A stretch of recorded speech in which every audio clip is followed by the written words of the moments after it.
but that usually takes a lot of intention. And one of the things that I am always working on and getting much, much, much better at over the years is vulnerability. Yeah.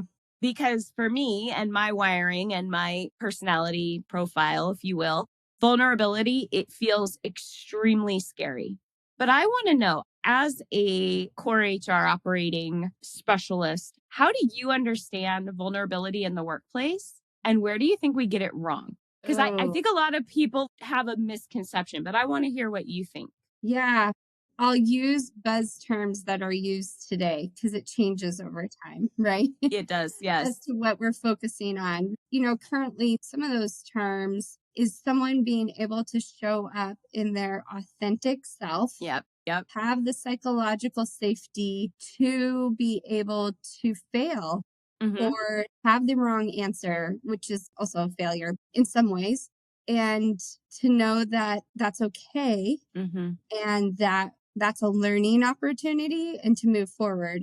Of course, we have differences. If someone is repeating that mistake over and over, that's a different topic. But through failure, we find growth. Mm-hmm. I think we as a society continue to have such a strong hustle. I was raised with a hustle. I see the memes of like you and a sibling talking about how instead of getting generational wealth, you got childhood trauma as a gift. Right. Right. There's a lot to that. Yep. That's one of my things that I have to work on, keep focused, but conscious is that strong hustle for acceptance, which then early on in my career was having low boundaries, saying yes, not having trust in other people to do the work and not knowing to ask how to be trained on that, to learn the Mm. tips of how to review other people's work. But I think some of those examples that I've learned through are things that I see in conversations I'm having when we have a breakdown in communication between team members and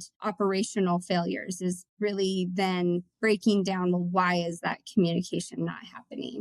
Hmm.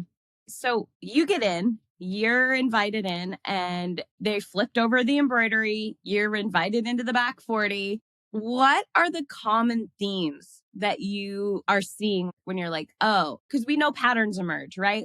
There's patterns that are going to be pretty consistent across organizations, and we can see them pretty quickly when we have the experience. What are those for you in your world, in your work? What are the patterns that keep showing up on that backside? Yeah, a little bit of a different spin than maybe where you're coming in and serving really the same group of leaders in business. I'm coming in much more from a compliance policy, strategic. You're strategic too, but strategic planning of workforce and where to plug people in. So, Right. I don't do that. I tell them to call you. But yeah. Yeah. yes. And vice versa. When they're like, I'm looking for a coach, I'm like, I know this great person.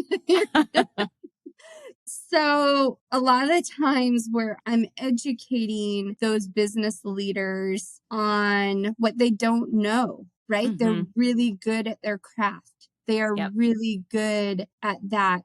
But again, as we've done in our society, if you want to raise up, you have to start having a team underneath you and leveraging and delegating to get the volume of work done. And not everyone is trained on how to Hmm. be the leader and to communicate.